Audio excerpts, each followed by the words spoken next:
Olá, senhores e senhoras, público do universo jurídico, tudo bem com vocês? Eu sou o professor Adriano Cotti, sou advogado criminalista, sou advogado também em deontologia, ou seja, eu atuo também na defesa de questões éticas e disciplinares perante o Tribunal de Ética e Disciplina da Ordem dos Advogados do Brasil. E ministro também, claro, na minha origem, o direito penal e o processo penal. Meu amigo, te segura aí, porque lá vem vídeo. E esse vídeo vai ser longo. Então, nada impede de tu ir assistindo, voltando, anotando, ou então usando a velocidade 1,25, 1,5. O YouTube proporciona essa facilidade para os senhores. Então, fiquem à vontade, mas esse vídeo é longo. E eu vou explicar porque esse vídeo é longo. O tema que eu estou trazendo nesse vídeo são as chamadas leis ou normas penais em branco. E esse tema, quando é transmitido aos alunos na faculdade de Direito, leva uns 15 minutos, depois ninguém mais vê. Argumentação. O tempo é curto. Existem temas mais importantes para se abordar. Ocorre que quando vem o bicho quando o bicho pega, essa história não cola. Porque a prova da OAB vai exigir. E talvez não vá cair aquilo que ficou naqueles 15 minutinhos na primeira disciplina de direito penal.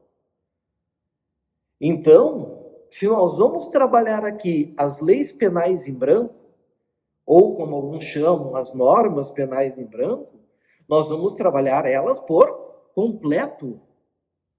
Por completo.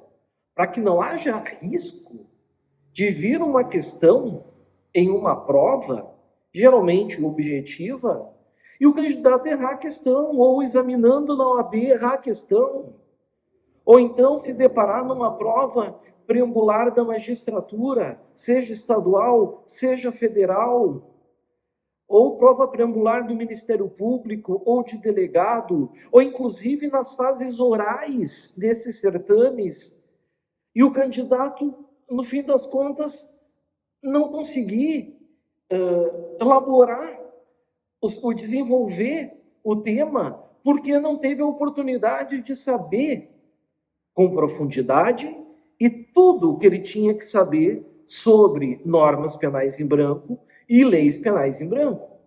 Então, aqui vocês vão ter todo o arcabouço jurídico necessário para que, se vier uma questão nessa cruzada da vida dos senhores, não haja erro, porque vocês vão lembrar dessa aula. E eu vou começar lá do comecinho, por óbvio, e vou mastigando para vocês o tema, certo? Nós vamos ter, então, aqui uma aula de início, meio e fim, onde eu vou falar tudo sobre as leis penais em branco, ou normas penais em branco. Quem achou que entendia de normas penais em branco ou leis penais em branco, vai perceber que talvez não entendia tanto assim. Vai perceber que o seu conhecimento era incompleto, porque dá para fazer chover com esse tema. E eu vou além, eu vou mais. Quando eu ministro esse ponto, leis penais em branco ou normas penais em branco, vocês vão ver que vocês vão aprender muito mais coisa além disso, porque uma coisa junta a outra, puxa a outra, e o aprendizado é imenso. Vocês lembram da faculdade, quando vocês estudaram a teoria geral do crime e do delito? A primeira parte geral do Código Penal ali, do artigo 13 ao artigo 28? Vocês aprendiam legítima defesa, estado de necessidade, nexo causal, conduta, resultado naturalístico, mas ao mesmo tempo os exemplos vinham da parte especial. E aí vocês já sabiam mais ou menos o que era elementar de furto, o que é elementar do homicídio, o que são qualificadoras. Um assunto puxa o outro. Isso é a ciência do direito penal. Mas é claro que a gente estabelece uma ênfase, a gente estabelece o núcleo. E o núcleo aqui são as leis penais em branco. Então, sem mais delongas, vamos dar início. Vamos dar o pontapé inicial ao tema, certo? Normas penais em branco. Não estranhe se na tua prova aparecer norma penal ou lei penal cega. É a mesma coisa. Ou então, norma penal ou lei penal aberta. É a mesma coisa. Norma penal em branco, norma penal cega, norma penal aberta. Pode vir essas três expressões. É a mesma coisa. Mas, vamos introduzir o tema. O que seria uma norma penal em branco? Um dos grandes filósofos criminalistas, né, oriundo do direito alemão, e que quem é criminalista é muito fã, principalmente estudioso do direito penal, que eu estou falando de Franz von Liszt. Franz von Liszt dizia que as leis penais em branco eram corpos errantes em busca de sua alma. Ou seja, só tinha a carcaça, mas a essência falta. Não há essência, ou seja, elas existem no universo jurídico, mas elas, sem o complemento, elas não podem ser aplicadas. E aí eu já dei a primeira deixa para vocês. Já dei a dica. O que é, então, resumidamente, um conceito básico de lei penal em branco, ou norma penal em branco? É aquela que exige um complemento. Sozinha, ela não gera eficácia alguma. É preciso que haja necessariamente um complemento. E para falar sobre isso, eu preciso primeiro recordar os senhores, quem já estudou direito penal, ou então ensinar a quem ainda não estudou, um tema basilar do direito penal, que é o tipo penal. O que é o tipo penal? Tipo penal, amigos, é a conduta, o comportamento humano previsto na lei. É o comportamento humano previsto na lei que se atribui uma sanção, uma pena, certo? É como se fosse o Código Penal um grande cardápio. Tu pode escolher tudo que está do lado esquerdo do cardápio, desde que tu tenha a iniciativa de pagar o que está na parte direita. Isso é o tipo penal. O tipo penal é o contrário da norma penal. O Código Penal não traz as normas na parte especial. O tipo penal, ele é incriminador. O tipo penal traz a conduta que, se o indivíduo praticar, o comportamento que ele praticar, ele vai sofrer uma pena. Então, por exemplo, quando a gente vai lá no artigo 121 do Código Penal brasileiro, vocês vão enxergar lá no caput, matar alguém. Pena, reclusão de 6 a 20 anos. Isso é o tipo penal. A norma é o contrário do tipo. Se o tipo penal diz matar alguém, ele está querendo dizer o que na norma? Tu não pode matar alguém. É proibido matar alguém. E se tu matar alguém, tu está sujeito a uma pena de reclusão de 6 a 20 anos. Entenderam? Isso é o tipo penal. É o comportamento criminoso descrito na lei. E esse tipo penal, meus caros, ele é composto de 2 preceitos. Vamos devagarzinho. Ele é composto de 2 preceitos, tá? Não se preocupem que todos os dispositivos legais e as leis que eu forem trabalhar nesse vídeo, eu vou deixar na descrição. Vai estar na descrição do vídeo para os senhores acompanharem. Então, o tipo penal ele é composto de dois preceitos. O preceito primário e o preceito secundário. Qual é a diferença? A diferença é que o preceito primário é a previsão do comportamento criminoso. Então, no homicídio, no artigo 121 do Código Penal, o preceito primário é matar alguém.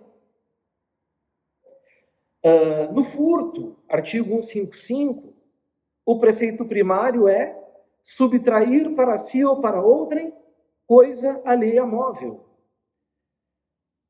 No 171, que é o estelionato, o preceito primário é o quê? Obter para si ou para outrem vantagem indevida, induzindo ou mantendo alguém em erro, mediante artifício, ardil ou outro meio fraudulento. Isso é o preceito primário, é a previsão do comportamento criminoso. Ok, professor. E o preceito secundário, o que é? O preceito secundário, amigos, é a consequência para quem pratica o preceito primário. Então, no homicídio, o preceito primário é matar alguém. O preceito secundário é a consequência, reclusão de 6 a 20 anos. No furto, o preceito primário, que é subtrair para si ou para outra em coisa alheia móvel, o preceito secundário é a pena, reclusão de 1 a 4 anos e multa. No estelionato, artigo 171, o preceito secundário é a pena, reclusão de 1 a 5 anos e multa. Certo? Por que eu estou dando essa introdução para vocês? Por que motivo? Porque nas leis penais em branco, de regra geral, onde se exige o complemento? No preceito primário ou no preceito secundário? Se exige no preceito primário, na previsão do tipo penal incriminador. É o tipo penal primário que precisa de complemento. O tipo penal secundário está completo. Essa é a nossa regra geral. O tipo penal secundário está completo, ele não necessita de complementação alguma, pessoal. Nenhuma. Certo? Bom, então o que a gente sabe? Vamos só fazer uma revisão. Norma penal em branco é aquela que exige uma complementação. Mas que complementação é essa? Essa complementação, ela pode advir de outra lei, ou seja, de lei de mesma hierarquia, lei federal, lei ordinária, aquela lei que emana do Congresso Nacional, certo? Ou pode vir também de um ato da administração pública. Nada impede que o complemento seja um ato da administração pública. E só que esse ato da administração pública, ele não pode criar crimes e estabelecer penas. Por quê? Porque aí iria ferir um princípio constitucional. Qual princípio constitucional eu estou falando? É o princípio da reserva legal. Não há crime sem lei anterior que defina. Não há pena sem prévia cominação legal. Então, crimes e penas estão previstos sempre em lei ordinária. Mas o complemento, às vezes, pode ser outras circunstâncias que podem estar em atos da administração pública, sem problema nenhum. Ok? Compreenderam essa introdução?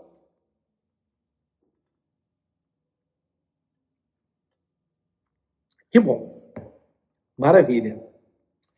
Entendendo essa introdução, a gente vai agora para as espécies ou divisões da lei penal em branco. Sim, existem espécies.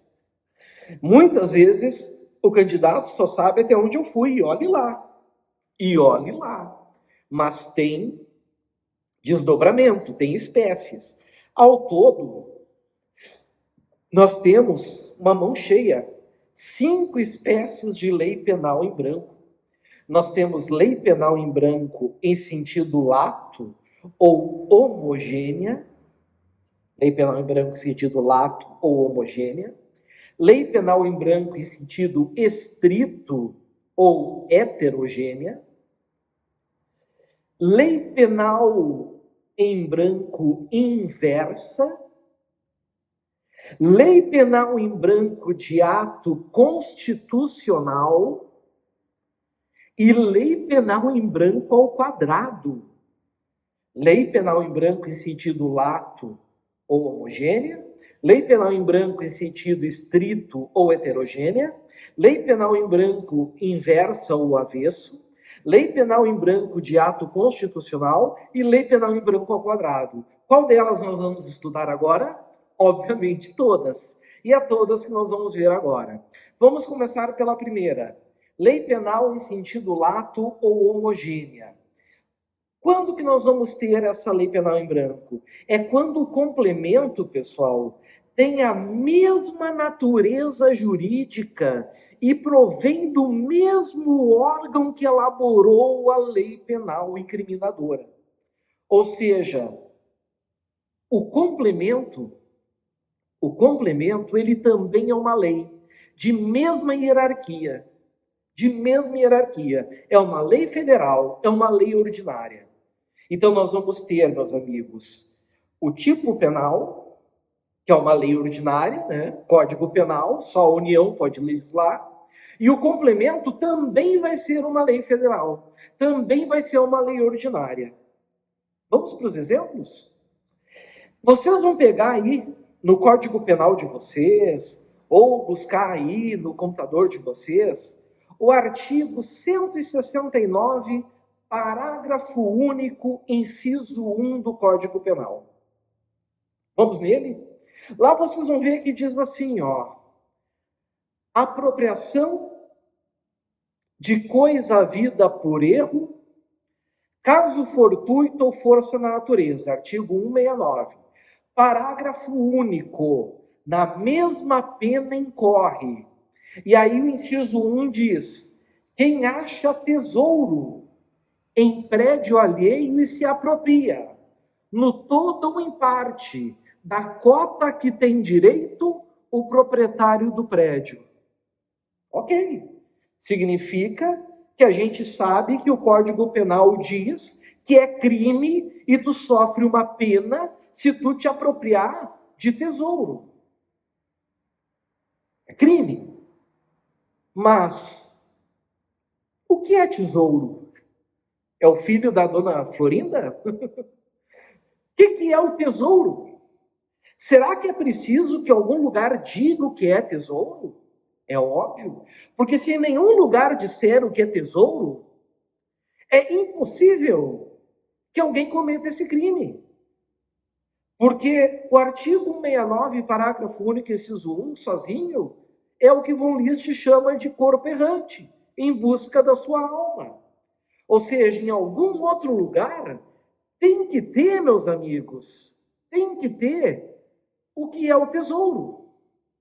Necessariamente tem que ter o que é o tesouro. E nós vamos achar o que é o tesouro aonde?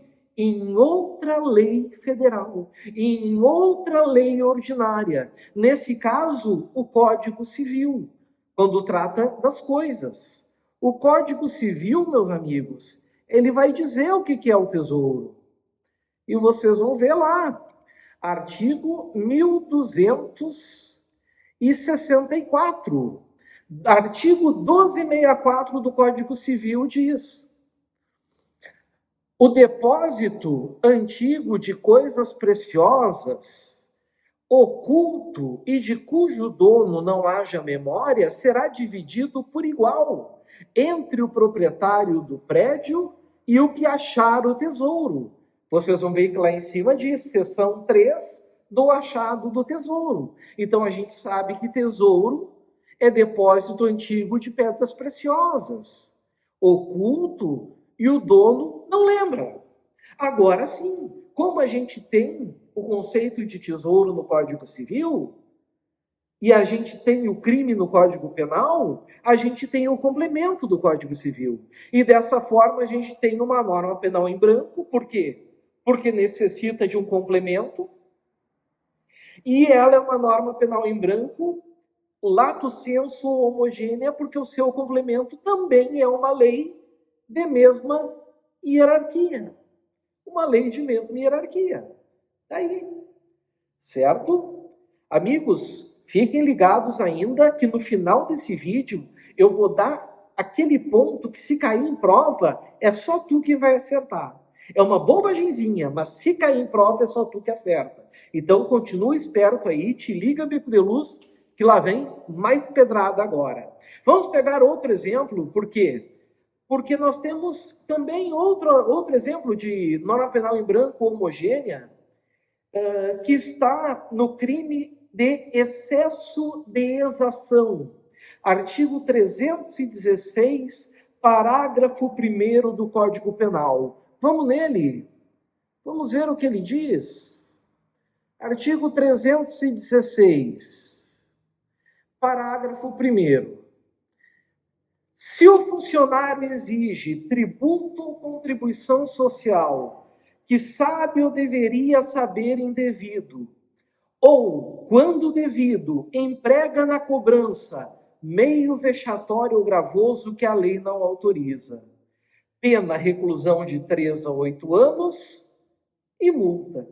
Ou seja, o que é o excesso de exação? É um crime funcional, é um crime praticado por funcionário público, que exige tributo ou contribuição social que não existe, que não deveria exigir, ou, se ele é devido, ele usa um meio vexatório para cobrar.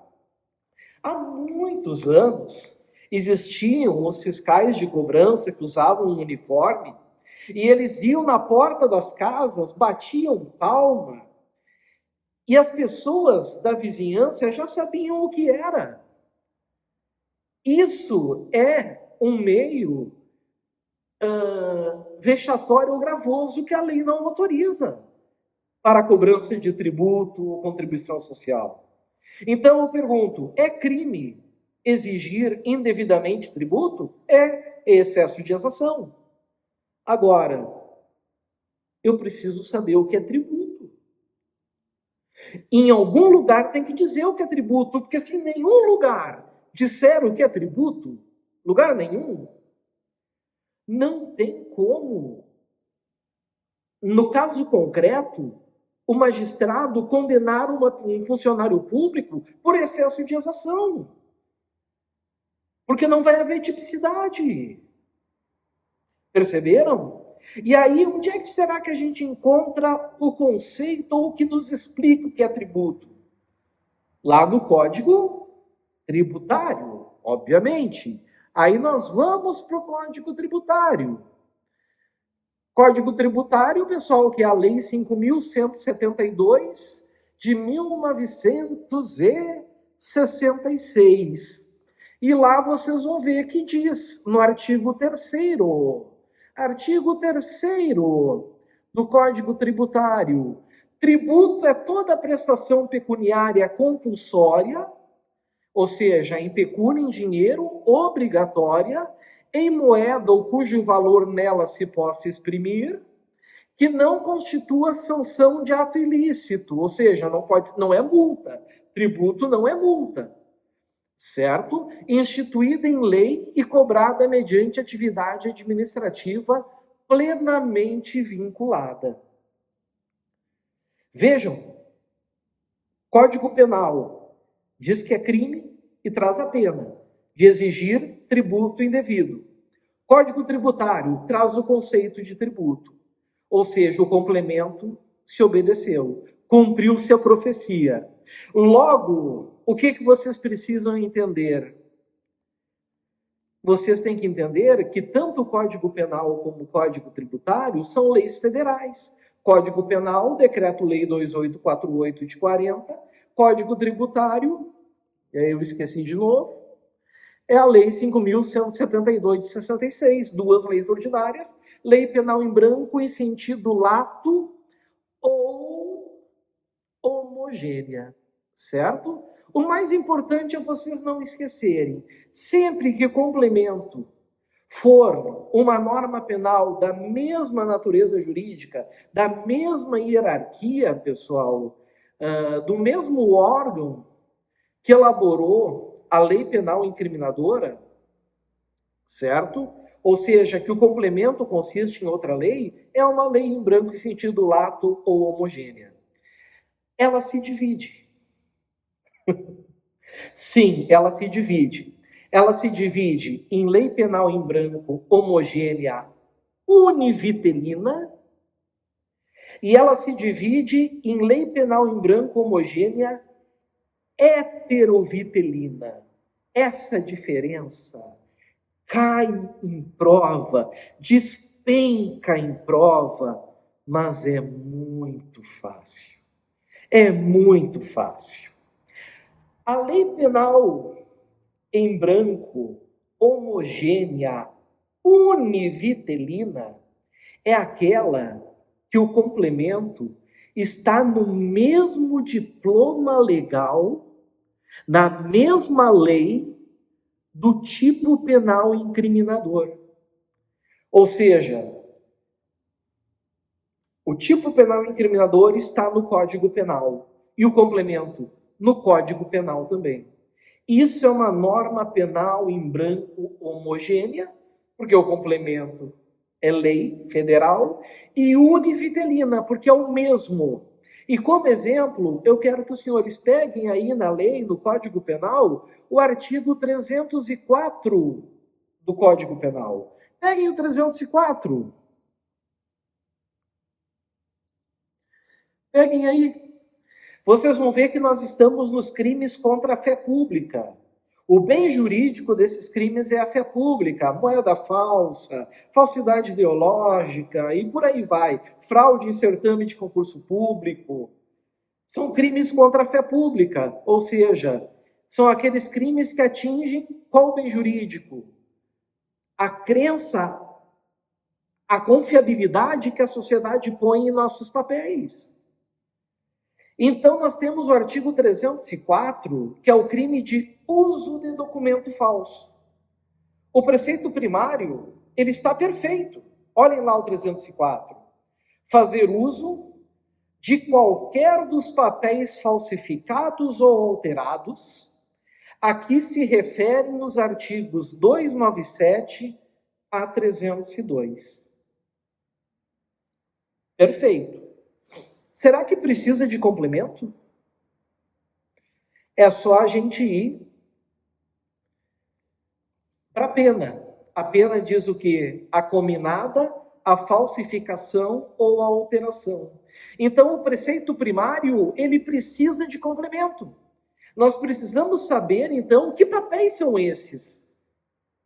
É crime fazer uso de um documento falso? É. Mas que papel falso é esse? É qualquer um? Não. Tem que ser aqueles do artigo 297 a 302. E aí nós podemos ir, por exemplo, lá para o 297, que fala em documento público, que é o documento confeccionado por um funcionário público.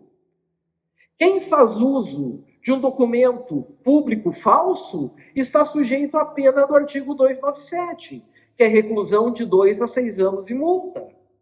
Ou o 298, que é falsificação de documento privado, documento particular. Quem fizer uso de um documento particular, como, por exemplo, meus amigos, um cartão de crédito, certo? O que vai acontecer? Vai estar sujeito a uma sanção de reclusão de 1 a 5 anos e multa. Então, o artigo 304, ele demanda um complemento. Logo, ele é uma norma penal em branco. É uma norma penal em branco homogênea? Ela é em sentido lato homogênea. Por quê? Porque são leis de mesma hierarquia e iguais. Sendo iguais, elas são homovitelinas, certo? Homovitelinas. E o que são, então, no final das contas, as normas penais em branco heterovitelinas? Bom, as normas penais em branco heterovitelinas são aquelas que a norma incriminadora e seu complemento se encontram em diferentes diplomas jurídicos, mas os dois, lei federal. O exemplo já foi dado para vocês, eu já dei 2 exemplos de norma penal em branco homogêneo heterovitelina. O primeiro, apropriação de tesouro. em que o tipo penal incriminador está no Código Penal e o complemento está no Código Civil. Ou então o excesso de exação, que o complemento está no artigo 316, parágrafo 1º do Código Penal, e o complemento está no artigo 3º do Código Tributário. Vejam, são normas penais em branco, porque precisam de um complemento. São homogêneas porque são duas leis federais, duas leis ordinárias. E são heterovitelinas porque estão em dispositivos legais distintos, diferentes. Certo? Bueno, isso tudo foi a primeira espécie. As leis penais em branco em sentido lato ou homogênea. Agora a gente vai para aquilo que mais cai em prova. Isso cai, despenca em prova o tempo inteiro. O que são as leis ou normas penais em branco em sentido estrito ou heterogêneas? Aqui, amigos, primeira coisa, o complemento, ele tem natureza jurídica diversa e emana de órgão distinto daquele que elaborou a lei penal incriminadora. Certo? Cuidado com isso. Agora nós vamos ter o preceito numa lei e nós vamos ter agora um complemento de natureza jurídica diversa. Ou seja, que não é outra lei. Emana de um órgão distinto. Ou seja, de um ato do Poder Executivo. De um ato do Poder Administrativo. E vocês devem perguntar, professor, eu não consigo entender se não vier um exemplo para mim sobre isso. Como pode existir, então, uma norma penal em branco em sentido estrito heterogênea? O exemplo clássico, que é o que mais cai em prova, é a Lei de Drogas. É a Lei 11.343 de 2006. Vem, Magrão, pega aí. Pega a Lei 11.343 de 06. Tu que é advogado deve usar muito essa lei. Não é verdade? Pega aí a Lei de Drogas. O artigo 28, ele traz um monte de comportamentos criminosos. O 33, que é o tráfico, diz que é crime. Importar droga, exportar droga, ter em depósito droga, trazer consigo droga. Não é verdade? Diz um monte de verbos que estão ali, na lei federal, na lei ordinária. Mas tem um problema. Tem um grande problema. A lei de drogas, ela diz o que é droga?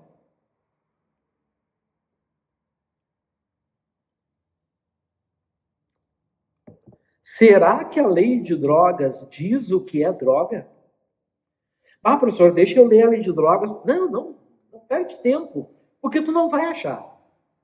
Se tu achasse o conceito de droga na lei de drogas, tu não teria uma norma penal em branco heterogênea.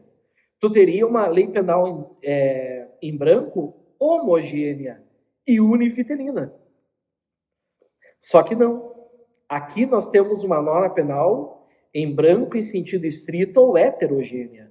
O complemento não está numa lei federal, não está numa lei ordinária, mas ela está onde? Num ato administrativo, onde está o rol das substâncias entorpecentes, que é a portaria da Anvisa, da Agência Nacional de Vigilância Sanitária.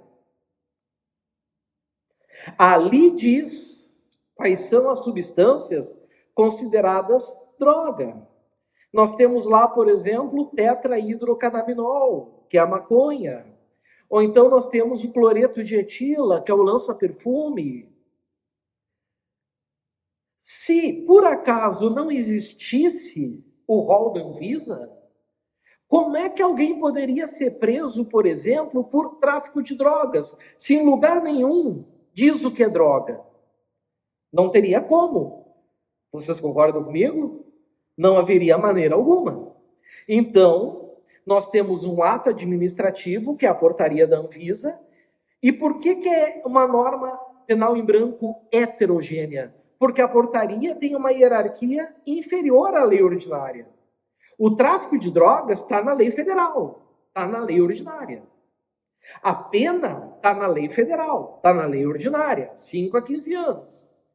Mas o complemento que é necessário, que não é nem o preceito primário, nem o preceito secundário, aliás, complementa o preceito primário, está no ato administrativo, a portaria da Anvisa.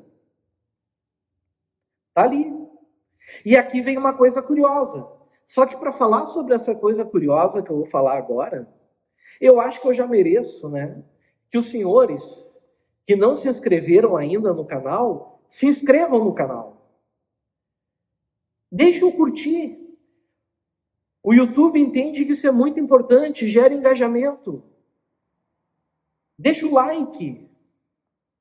Vocês vão ver que tem, em algum canto da tela aqui, uma chave Pix ou um QR Code, onde vocês podem contribuir também para que o canal alavanque, para que vocês tenham mais aulas dessa natureza e dessa qualidade. E logo os membros vão ter acesso aos cursos completos de direito penal. Então, amigos, não custa, é de graça se inscrever, deixa o joinha, deixa o like, contribui e vamos espalhar a semente, certo? Pessoal, como eu disse na lei de drogas, lá diz que é crime vender droga, mas não diz o que é droga. Eu preciso ir até a portaria da Anvisa e ver que aquilo é droga. Então, o Tício foi surpreendido pela polícia vendendo maconha. Tu vai para a portaria da Anvisa, tu vai ver que lá diz que maconha é droga, ok? Traficante, aperfeiçoou-se o delito. Agora, vamos supor que um determinado dia, o THC, o tetrahidrocannabinol, a maconha, saia do rol da Anvisa. Saia do rol da Anvisa. Todos aqueles, olhem bem agora a dica do professor, todos aqueles que respondiam a inquérito policial, respondiam à ação penal, estavam cumprindo pena, ou já eram regressos, já estavam soltos, ocorreu para eles uma causa de extinção de punibilidade, chamada abolitio criminis. Ou seja, o fato deixou de ser crime. E aquele que estava respondendo ao inquérito vai ter o inquérito arquivado. Quem estava respondendo à ação penal vai ter a ação penal arquivada. Quem está prestes a receber a sentença vai ter uma sentença declaratória de extinção de punibilidade. Quem estava preso vai ser colocado imediatamente em liberdade. E quem estava já cumpriu pena, se era reincidente, deixou de ser. Volta a ter ficha limpa se não tiver outro crime. Basta sair por um dia a maconha do rol da Anvisa. E se sair um dia e no outro voltar? E se sair num dia e no outro voltar? E agora? E agora que isso só vai valer daí, ex nunc, dali para frente.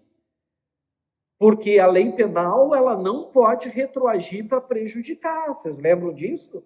A lei penal só retroage para beneficiar o réu.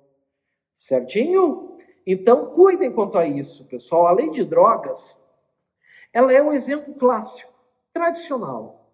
O exemplo clássico é o exemplo tradicional daquilo que nós temos de lei penal em sentido estrito ou heterogênea.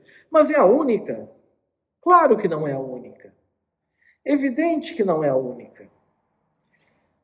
Peguem aí, por exemplo, pessoal, agora, por favor, o artigo 269 do Código Penal. Artigo 269 do Código Penal. Peguem aí, 269. O crime que está lá é omissão de notificação de doença, não é isso? Omissão de notificação de doença. Diz lá, deixar o médico de denunciar à autoridade pública doença cuja notificação é compulsória. Pena, detenção de 6 meses a 2 anos e multa. Está lá. Teoria geral do delito. Como é que a gente chama esse tipo de crime? Vamos lembrar? É um crime próprio. Por que é um crime próprio? Porque demanda uma qualidade especial do sujeito ativo. Não é qualquer pessoa que pode cometer esse crime. O que diz lá? Deixar o médico de denunciar. Então, eu, Adriano, advogado, professor, se eu deixo de denunciar uma autoridade pública doença cuja notificação é compulsória, meu fato é atípico. Eu não cometi crime nenhum. Mas se eu sou um médico, eu cometo esse crime cuja pena é detenção de 6 meses a 2 anos e multa. Tudo bem, é uma infração de menor potencial ofensivo dos juizados especiais da Lei 9.099, mas é crime. Perceberam? É um crime próprio. Mas vamos analisar com cautela esse crime. Deixar o médico de denunciar a autoridade pública doença cuja notificação é compulsória. Em algum lugar tem que dizer quais são as patologias, as doenças cuja notificação é compulsória. Ou seja, tem que notificar. Tem que notificar, obrigatoriamente.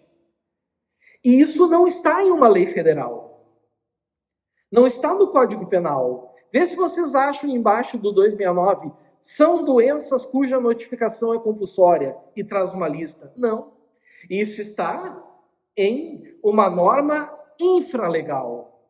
Logo, a gente sabe que é uma lei penal em branco, porque necessita de um complemento, precisa que algum lugar diga quais são as doenças obrigatoriamente notificáveis, de natureza compulsória, certo? Precisa que algum lugar diga, senão não tem como alguém cometer esse crime.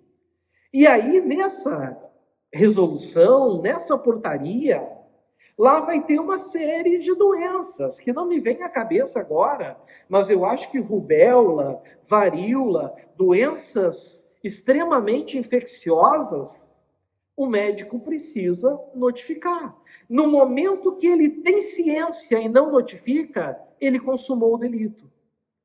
Agora, e se no outro dia aquela doença sai daquela norma administrativa, deixa de estar lá, e agora o que acontece? Todos aqueles médicos que deixaram de notificar aquela doença têm a punibilidade extinta pela abolitio criminis. Se deram conta disso? Por aquela doença, não por outras. E se voltar depois, efeito ex tunc. Não tem efeito retroativo, porque só retroage para beneficiar o réu. Até aqui tranquilo? Só que eu sei que vocês são capazes. Essa vale o like. Essa que eu vou largar agora para vocês vale o Pix. A dica que eu vou dar agora para vocês, ela é merecedora do like, do Pix, do que for. Pessoal, olhem só. Vamos supor, certo? É só uma suposição. Vamos supor que nós estamos em um surto de gripe H1N1. E de natureza administrativa, vamos supor que a gripe H1N1, ela não é uma doença de notificação compulsória. Ou seja, o médico não é obrigado a comunicar a vigilância sanitária. Não é obrigado. Mas devido à pandemia, surge uma lei excepcional. Aquela que é prevista lá no artigo 3º do Código Penal. Ou seja, que tem por finalidade ter vigência por um período que é aquele enquanto durar a situação excepcional. Ou seja, o legislador coloca a doença H1N1 naquela lista, e enquanto o surto existir, enquanto a epidemia existir, a notificação é compulsória. Ok? E essa lei, pessoal, essas leis excepcionais e leis temporárias, elas se autoaniquilam quando o que as ensejou acaba. Ou seja, acabou a lei excepcional? Acabou a lei excepcional? Aliás, acabou o surto, cessou a lei excepcional. É importante saber isso, certo? Mas elas são ultrativas. Então, nesse caso, diferente, por exemplo, da rubéola, da varíola, que por natureza estão em atos administrativos de vigilância sanitária, a H1N1, ela estava por uma lei excepcional. Então, mesmo que acabe, que cesse a pandemia, aquele médico que no momento da situação excepcional não comunicou a vigilância, ele continuará respondendo por esse crime. Porque ele não simplesmente deixou de denunciar à autoridade pública a doença cuja notificação é compulsória. Ele, na verdade, deixou de denunciar à autoridade pública doença H1N1 em situação excepcional cuja notificação é compulsória. Ora, se não fosse assim, então não teria sentido a lei excepcional. Então, cuidado quanto a isso. Se no complemento, a lei penal, no complemento, surge o fato excepcional, cessando a excepcionalidade, os efeitos permanecem. Eles são ultrativos. Certo? Tomem cuidado quanto a isso. Certinho? Muito bem.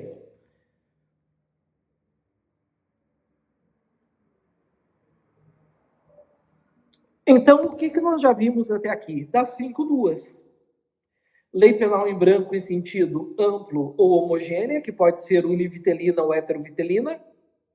Lei penal em sentido estrito, que, então, é aquela que o complemento tem natureza jurídica diversa, está abaixo da lei ordinária. Certo? Ela não traz o preceito primário nem uma pena. Então, cuidado em relação a isso. Certo? Bom, a gente entra agora na letra C, pessoal. Letra C é a lei penal em branco inversa ou ao avesso. Essa lei penal em branco, ela serve mais para cair em prova. Porque ela é uma exceção. Ela é uma grande exceção. Essa lei penal em branco é uma exceção, uma grande exceção. Por que ela é chamada de lei penal em branco inversa ou ao avesso? É porque o preceito primário agora, ao contrário das outras, ele é completo. O preceito primário não precisa de complemento. Quem precisa de complemento é o preceito secundário. É a sanção. Essa precisa de complemento. E aí, pessoal, vem a dica da prova. O que é o preceito secundário de um tipo penal mesmo? É a pena. É a pena. E pena, meus amigos, só quem pode estabelecer é uma lei federal, é a União. Então, amigos, cuida na tua prova. Quando se fala em lei penal em branco inverso ou avesso, o complemento deve necessariamente ser uma lei. Não pode ser um ato administrativo, porque atos administrativos não podem estabelecer penas. Isso fere o princípio da reserva legal. É inconstitucional. Certo? Então, tem alguma lei penal em branco que o complemento precisa ser obrigatoriamente uma lei? Tem. As leis penais em branco em sentido amplo ou homogêneas, e também as leis penais em branco inversas ou avesso. E nessa, o complemento precisa também ser uma lei. E o exemplo que eu vou trazer para vocês agora, vocês podem pegar aí, de uma lei penal em branco, inverso ou avesso, é a Lei 2889 de 1956. Pega aí, pausei o vídeo, pega aí, volta um pouquinho, Lei 2889 de 56. É a lei que define e pune o crime de genocídio. E seria muito bom, essa vai uma dica para alguns operadores do direito, para alguns docentes, pasmem, mas eu vi docentes fazerem isso. A política cega. A política gera uma cegueira até em operadores do direito. E isso é muito feio. Não estou aqui adentrando em critério partidário. Não estou. Estou entrando em termos jurídicos. Mas vocês devem lembrar que na época da pandemia do coronavírus, o presidente da República, na época, era chamado de genocida. Tudo por causa das vacinas. Só que essas pessoas que chamavam o presidente de genocidas estavam prestando um desserviço. Porque em sala de aula tu tinha que desconstruir isso. Porque eles falavam, iam na onda dos outros, na turminha, mas não sabiam o que é genocídio. Se perguntar para qualquer um deles o que é genocídio, eles não vão saber o que é. É a mesma coisa quando chamam alguém de fascista. Pergunta, o que é fascismo? Eles não vão saber. Ou então vão pegar o contrário agora. Alguém de outra vertente ideológica diz, tu é um comunista. Se perguntar para o cara definir o que é comunismo, será que ele sabe? Então as pessoas falam e não sabem, e tu tem que esclarecer em sala de aula. Genocídio, pessoal, por exemplo, qual é a diferença do homicídio para o genocídio? Está no dolo. No homicídio, se eu matar várias pessoas, é um homicídio contra várias pessoas ou é um genocídio? Depende. Se a minha intenção é só matar aquelas pessoas, é crime de homicídio do Código Penal. Agora, se a minha intenção é destruir no todo ou em parte um grupo nacional, seja étnico, racial, religioso, aí o crime é de genocídio. Certo? Então, só o fato de dificultar ou negar vacina, isso por si só não é genocídio. Tanto que não preciso ser o profeta Isaías para mostrar para vocês hoje, no ano de 2025, que o presidente da época não respondeu por genocídio. Percebem? Então, desconfiem de todos aqueles sabidões que dizia que o ato era um ato de genocídio. Mentiram para vocês. O conceito de genocídio está na Lei Especial 2889, lá no artigo 1º. Quem, com a intenção de destruir no todo ou em parte, grupo nacional, étnico, racial ou religioso como tal. E aí diz, por exemplo, a letra A, matar membros do grupo. Mas para quê? Para exterminar no todo ou em parte aquele grupo. Essa é a intenção. Certo? Eu quero exterminar os judeus. Todos ou parte deles. Eu quero terminar com aquela procedência, com aquele grupo. Isso é o genocídio. Só que vocês estão percebendo que o preceito primário está completo. Está no artigo 1º, nas suas alíneas, A, B, C, D e E. Mas a pena, que é o preceito secundário, está incompleto. Diz lá, com as penas do artigo 121, parágrafo 2º do Código Penal, na letra A. Com as penas do 129, parágrafo 2º, no caso da letra B. Com as penas do artigo 270, no caso da letra C. com as penas do artigo 125, no caso da letra D, e com as penas do artigo 148, no caso da letra E. Então, pessoal, onde é que está o complemento? Está no Código Penal, que é uma lei. Só que como o complemento está no preceito secundário, isso é uma lei penal em branco inversa ou ao avesso. Porque o normal, a regra geral, é o complemento ser exigido no preceito primário. O tributo no excesso de exação, por exemplo, o tesouro na apropriação de tesouro, aqui não. Aqui a gente precisa do complemento no preceito secundário e ele tem que ser uma lei, necessariamente. Vem cá. Escreveu? Ativou o sininho? Deixou o joinha? Vai dizendo o que tu acha, vai tirando tuas dúvidas nos comentários. Clica aí no QR Code e contribui com o canal. Tu vai ser muito feliz fazendo isso. Vai por mim. A gente vai agora para a penúltima espécie. A penúltima espécie também ela é muito fácil. É a lei penal em branco de ordem constitucional. A lei penal em branco de ordem constitucional é aquela que o complemento do preceito primário, claro que é o primário, porque se fosse o secundário seria uma lei penal em branco inversa. O preceito primário constitui numa norma que está prevista na Constituição Federal. Ela está prevista na Constituição Federal. Ela não está numa lei de mesma hierarquia. Ela está numa hierarquia superior. Olhem que genial. Ela está numa hierarquia superior.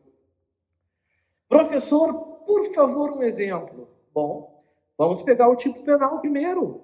Peguem aí o artigo 246 do Código Penal. Pega aí, artigo 246 do Código Penal. O artigo 246 traz o crime de abandono intelectual. Concordam comigo? É o abandono intelectual. E ele diz assim: deixar, crime omissivo próprio, né? Deixar, sem justa causa, sem motivo justificável, de prover a instrução primária do filho em idade escolar. É um crime comum ou é um crime próprio? É um crime próprio. Porque se diz ali que é deixar sem justa causa de prover a instrução primária de filho, esse crime só pode ser praticado pelos pais. Se eu encontrar um menino na rua e eu não dou para ele instrução primária, meu fato é atípico, não é crime. Mas se eu sou pai desse filho, eu como garante, nesse caso, sim, eu cometo esse crime. E a pena é detenção de 15 dias a um mês ou multa, infração de menor potencial ofensivo, da Lei 9.099, certo? Dá direito aqui à transação penal, suspensão condicional do processo e, pelo artigo 28A, acordo de não persecução penal. Só que o artigo 246, ele deixa um ponto de interrogação para nós. Ele é um corpo errante em busca da sua alma. E o que é a alma que ele está buscando? O que é a instrução primária? Em algum lugar tem que dizer o que é instrução primária. E diz, mas diz mais acima. Na pirâmide de Kelsen, vem agora no topo, na Constituição Federal. É só a gente pegar a Constituição Federal, certo? A gente pega a Constituição Federal e vai no artigo 208. Artigo 208.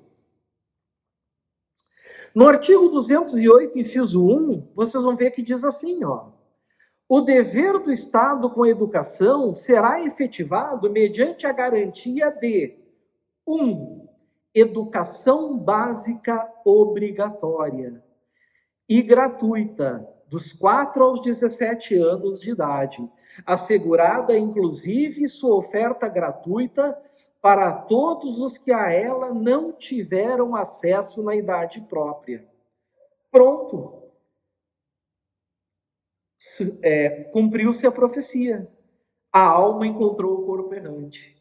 Então, amigos, se não existisse o artigo 208 e o inciso 1, explicando aqui o que é educação básica e dizendo que é dever do Estado, não tinha como, meus caros, alguém cometeu, um pai ou uma mãe cometeu o crime de abandono intelectual do artigo 246. Não tinha essa possibilidade. Bora para mais um exemplo, para que isso fique bem claro, para que a gente entenda isso bem. Bora para mais um exemplo. Pegue o artigo 121 do Código Penal. Famoso artigo 121, que é exemplo para quase tudo, né? Artigo 121. A gente pega o 121, que diz matar alguém. E aí, a gente vai no artigo 7. Aliás, inciso 7. Contra a autoridade ou agente descrito nos artigos 142 a 144 da Constituição Federal, integrantes do sistema prisional e da Força Nacional de Segurança Pública, no exercício da função ou em decorrência dela, ou contra seu cônjuge, companheiro ou parente consanguíneo até o 3º grau, cuidado, em razão dessa condição. Então, pessoal, vejam que curioso. Matar alguém. Matar agente de segurança pública. Preceito primário. Pena, reclusão de 12 a 30 anos. Ok? Mas quem são as pessoas que compõem a segurança pública? O Código Penal não diz. Mas, pela lei de Kelsen, uma norma hierarquicamente superior diz, que são os artigos 142 a 144 da Constituição. Se vocês forem lá, vocês vão ver que diz, né, quais são, enfim, os agentes de segurança pública, de segurança nacional. E aí a profecia se cumpre. A norma busca o complemento e o complemento está acima, está na Constituição. Isso é uma lei penal em branco de ordem constitucional. Ok? Estamos chegando ao final. Temos a 5ª espécie. Vimos a lei penal em branco lato sensu homogênea, que pode ser homovitelina ou heterovitelina. Lei penal em sentido estrito. Lei penal inverso ou avesso, lei penal em branco de ordem constitucional e agora a lei penal em branco ao quadrado. Já pensou se na tua prova oral tu depende dessa questão para ser um delegado de polícia, para ser um procurador, para ser um juiz federal, para ser um delegado? Já pensou? E é só saber isso. O que chega o examinador e diz, candidato, discorra com exemplo o que é uma lei penal em branco ao quadrado. Nessa hora o filho chora, a mãe não escuta. Porque eu tenho certeza que na tua faculdade não te ensinaram. Eu tenho certeza que no teu preparatório o professor não falou disso. Mas a prova não perdoa, a prova não está nem aí. O examinador não está nem aí, ele quer te pegar. Ele precisa pegar números suficientes. E ele precisa eliminar outros.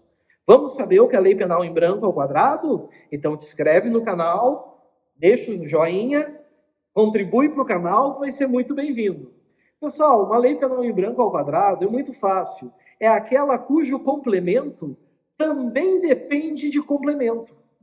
Ou seja, o tipo penal, ele é duplamente complementado. Ou seja, o tipo penal está previsto, ele exige um complemento, e esse complemento exige outro complemento. Isso é norma penal em branco ao quadrado. Genial, né? Mas vocês devem estar se perguntando, professor, tá? E o exemplo? Onde é que está o exemplo? Porque se cair em prova, vão me pedir um exemplo. Aí, com todo o conhecimento, tu vai esbanjar a categoria na prova. Tu vai deixar os outros concorrentes de olho arregalado. Tu vai dizer assim, excelência, um exemplo de norma penal em branco ao quadrado é o artigo 38 da Lei 9.605 de 98, que é a Lei dos Crimes Ambientais. E é óbvio que tu vai justificar o porquê.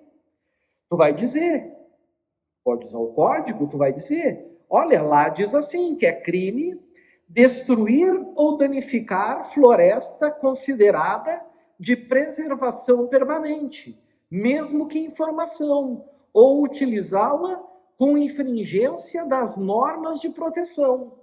A pena é detenção de 1 a 3 anos ou multa, ou ambas as penas cumulativamente. Crime de médio potencial ofensivo, que pela Lei 89 da Lei 9.099 admite suspensão condicional do processo. Meus amigos, olhem que interessante. Ali está dizendo que é crime destruir ou danificar floresta considerada de preservação permanente. Mas que florestas são essas de preservação permanente? Ou utilizar com infringência de normas de proteção. Que normas de proteção são essas? Eu preciso buscar isso em uma lei ou em um ato da administração. E eu tenho uma lei que nos ajuda e explica isso, que é o Código Florestal.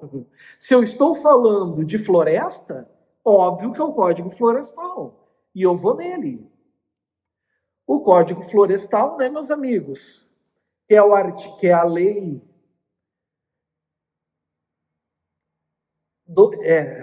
eu enxergo mal de longe, por Deus.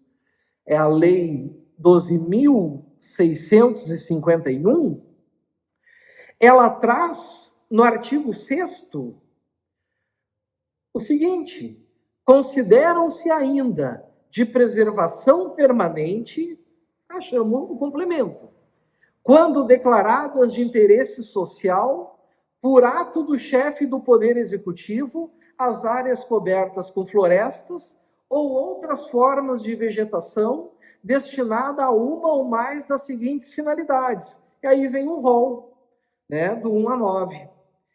Pessoal, se fosse só até aí, nós tínhamos uma norma penal em branco, porque precisa de um complemento, em sentido branco homogênea.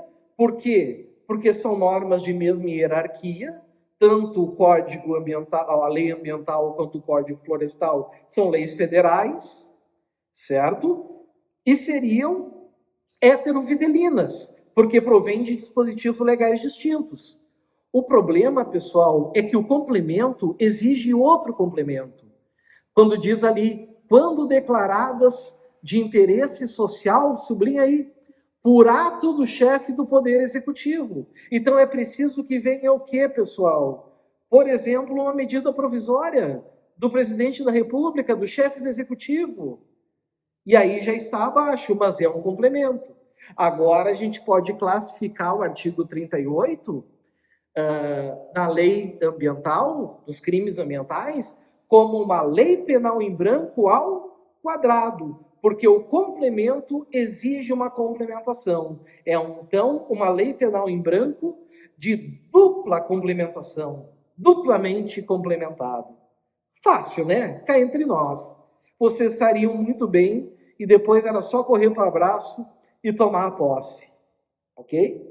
E para terminar esse longo vídeo, que eu falei para vocês, né, que ia ser grande, acham que é fácil, que é pouquinha coisa, as leis penais em branco, mas não são.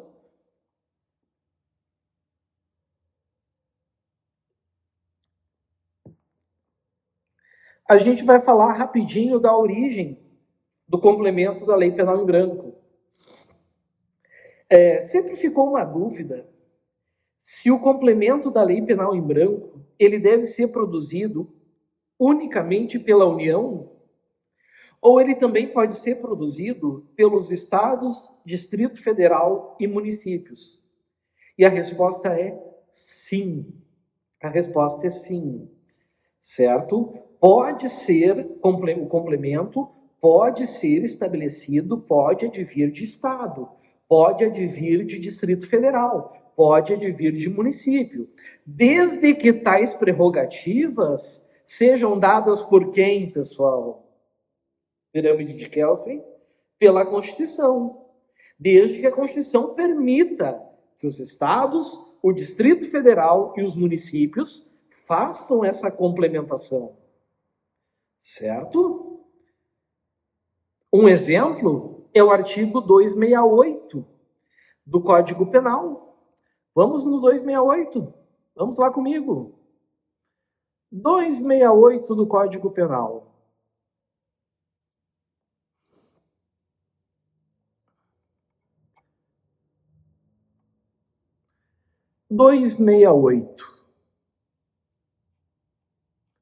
Estou chegando nele. Infração de medida sanitária preventiva. Infringir determinação do poder público destinada a impedir introdução ou propagação de doença contagiosa. Vejam, pessoal, que aqui, entendeu? Os municípios podem determinar o que é uma doença contagiosa. Porque a Constituição permite isso.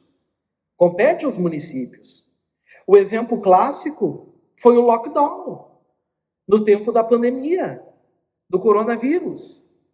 Uso obrigatório de máscaras, ficar em casa. Os municípios podiam estabelecer suas regras? Podiam. Os estados também? Também. O Distrito Federal também? Também. Então, os complementos podem sim emanar do estado,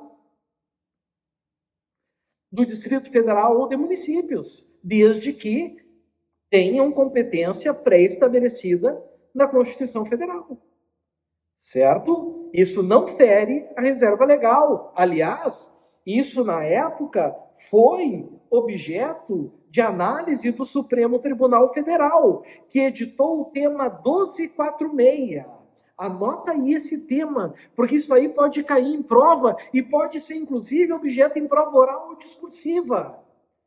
Certo? O Supremo Tribunal Federal já se debruçou sobre esse assunto, editou o tema 1246 e, detalhe, com repercussão geral, ou seja, repercussão geral quer dizer que vale para todas as instâncias.